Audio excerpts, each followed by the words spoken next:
स्थळे चौथीत शिकणारी विद्यार्थिनी आज तुम्हाला छत्रपती शिवाजी महाराजांबद्दल थोडं बोलू इच्छिते।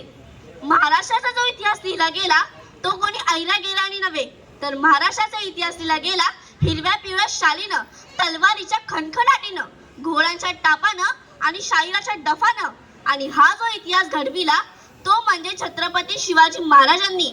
मुजरा त्या छत्रपती शिवरायाला, रयतेच्या राजाला, ज्याच्या भक्तीला जोड नाही, ज्याच्या शौर्याला तोड नाही, जो अथांग आहे सागरा सन्मान, ज्याचा छत्र म्हणजे आभाळाचा सन्मान, तो त्या सूर्याची शान आणि मराठी मनाचा धगधगता अभिमान। काळीज आहे सह्याद्री, ज्याला शंभूचा अभिमान, महाराष्ट्राच्या देवाऱ्यात ज्याचं पहिलं स्थान, असे प्रौढ प्रताप पुरंदर क्षत्रिय कुलवंश सिंहासनाधीश्वर राजाधिराज श्रीमंत श्री श्री श्री छत्रपती शिवाजी महाराज की जय। बंदुकीच्या जोरावर आणि हंटरच्या धाकावर, अहो बंदुकीच्या जोरावर आणि हंटरच्या धाकावर मी अनेक वाघांना माणसाप्रमाणे जगायला शिकवणारी माणसं बघितली, परंतु बंदुकीच्या जोराशिवाय, हंटरच्या धाकाशिवाय मी इथल्याच माणसांना वाघाप्रमाणे जगायला शिकवणारा एकच वाघ बघितला, ते म्हणजे छत्रपती शिवाजी महाराज। आज आपण ज्या महाराष्ट्रात राहत आहोत तो महाराष्ट्र म्हणजे काय, तर तो महाराष्ट्र म्हणजे शिवरायांच्या विचारांचा, जिजाऊंच्या संस्कारांचा आणि शंभूच्या पराक्रमाचा साक्षीदार म्हणजे हा माझा महाराष्ट्र।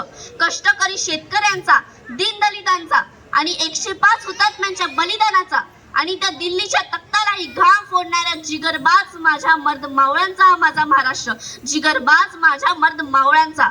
आणि याच महाराष्ट्राच्या मातीत 19 फेब्रुवारी 1630 रोजी एका रत्नाचा जन्म झाला आणि ते म्हणजे छत्रपती शिवाजी महाराजांचा। छत्रपती शिवाजी महाराजांनी त्यांच्या आयुष्यामध्ये वस्तू वापरल्या आणि माणसं जपली, परंतु आपण मात्र माणसं वापरतो आणि वस्तू जपतो। त्यांनी त्यांच्या दूरदृष्टिकोनाने भारताच्या इतिहासावर सुवर्ण अक्षराने इतिहास लिहिला। त्यांची ऐकलेली प्रत्येक गोष्ट आपल्या मनात ठासून भरलेली आहे। असाच एक प्रसंग मला तुम्हाला सांगावासा वाटतो। एकदा छत्रपती शिवाजी महाराज कर्नाटकाच्या मोहिमेवरनं महाराष्ट्रात परत येत होते, तेव्हा तिथे एक बेलवाडी नावाचं गाव होतं। त्या गावात एक छोटासा किल्ला होता। मल्लमा देसाई नावाची ठाणेदारी त्या किल्ल्यात राहत होती। दादाजींना वाटलं जाता जाता हा गडपण घेऊन जावा, म्हणून त्यांनी थोडं तिडकं सैन्य गोळा केलं आणि ते मल्लमावर चाल करून गेले, परंतु मल्लमा ही जिद्दीची आणि चिकाटीची होती। तिने त्यांच्यावर प्रहार केला आणि मावळ्यांचा तिथेच पराभव झाला। दादाजींना वाटले एका बाईच्या हातातून आपला पराभव होणे शक्य नाही, म्हणून त्यांनी अजून सैन्य गोळा केलं आणि ते मल्लमावर तुटून पडले, परंतु आता मात्र मल्लमाचा पराभव झाला। दादाजींनी ठरवले मल्लमाला कैद करून छत्रपती शिवाजी महाराजांपुढे न्यावं आणि तिला कैद करत असताना ती आत गेली आणि तिच्या लहान तान्या बाळाला बाहेर घेऊन आली। जेव्हा तिला छत्रपती शिवाजी महाराजांपुढे दरबारात उभं केलं गेलं तेव्हा तिला वाटलं जसा प्रत्येक राजा आपल्या गुन्हेगारीला शिक्षा देतो तसा हाही राजा मला शिक्षा देईल, मला आणि माझ्या बाळाला मारून टाकेल।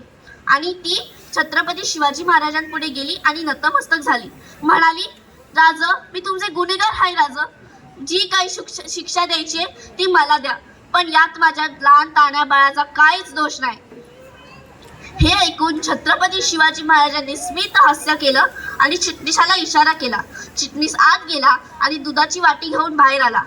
महाराजांनी मल्लमा देसाईच्या बाळाला आपल्या मांडीवर घेतले आणि त्याला दुधाच्या वाटीतून चमच्याने दूध पाजले व म्हणाले, हा जो आमच्या मांडीवर दिसत आहे ना तो आमचा भाचा आहे। अहो म्हणजे तुम्ही आमच्या भगिनी झालात आणि कुठला भाऊ आपल्या बहिणीचं राज्य बळकावून घेतो? अहो दादाजी, बहिणीचं राज्य घ्यायचं नसतं तर बहिणीला राज्य द्यायचं असतं। आणि त्या काळातही माझ्या शिवरायानं त्या मल्लमा देसाईला तिचं राज्य परत केलं, त्याहूनही तिला बांगडी सोयी करून तिला तिच्या घरी सुखरूप परत पाठवलं। म्हणूनच तर म्हणावंसं वाटतं की जे छत्रपती शिवाजी महाराजांनी केलं ते जगाने कधीच केलं नाही आणि जे जगाने केलं ते छत्रपती शिवाजी महाराजांनी कधीच केलं नाही। म्हणूनच तर जगाला छत्रपती शिवाजी महाराजांपुढे झुकावं लागलं। छत्रपती शिवाजी महाराजांनी त्यांच्या आयुष्यामध्ये स्त्रियांचा नेहमीच आदर केला, म्हणूनच मला ऐकत असलेल्या सर्व स्त्रियांना मला फक्त एवढंच सांगावंसं वाटतं की अगं तलवारीपेक्षा तीक्ष्ण तुझ्या या नजरेची धार आहे अगं तलवारीपेक्षा तीक्ष्ण तुझ्या नजरेची धार आहे, महाराष्ट्राची वागीर तू, भवानीचा वार आहे. अगं भगव्याची रक्षणी तू, स्वराज्याची तू मेख आहे. अगं भगव्याची रक्षणी तू, स्वराज्याची तू मेख आहे. दुबळी समजू नको स्वतःला, तू जिजाऊची लेख आहे, तू जिजाऊची लेख आहे. आता एवढी वर्ष झाली तरी अलीकडचा प्रसंग मला तुम्हाला सांगावासा वाटतो. एकदा इटलीचे पंतप्रधान भारत भेटीसाठी आले होते. तेव्हा त्यांच्या गाईडनी त्यांना प्रश्न विचारला, तुम्हाला प्रेमाचं प्रतीक असलेलं ताजमहाल बघायचंय की सोन्याचं प्रतीक असलेलं गोल्डन टेम्पल? तर इटलीचे पंतप्रधान म्हणाले, मला तुमच्या प्रेमाचं प्रतीक असलेलं ताजमहलही नको व सोन्याचं प्रतीक असलेलं गोल्डन टेम्पलही नको. माझ्या देशात ज्या राजाचा इतिहास शिकवला जातो त्या राजाचा रायगड मला बघायचंय. मग गाईडनी त्यांना घेऊन रायगड दाखवला. म्हणूनच तर मला एवढंच सांगावंसं वाटतं की जगाच्या पाठीवर कुठेही गेलात आणि तिकडे जर तुम्हाला विचारलं की तुम्ही कुठून आला आहात, तर त्यांना अभिमानाने सांगा की ज्यांनी मरणाला लाजवलं आणि आलेल्या मरणाला जगायला शिकवलं अशा छत्रपती शिवाजी आणि छत्रपती संभाजी महाराजांच्या भूमीतून आलो आहोत आम्ही. म्हणूनच तर म्हणावंसं वाटतं की ज्या मातीत जन्मलो त्या मातीचा रंग सावळा. अहो ज्या मातीत जन्मलो त्या मातीचा रंग सावळा. छाती ठोकून सांगते मी शिवबाचा मावळा, मी शिवबाचा मावळा.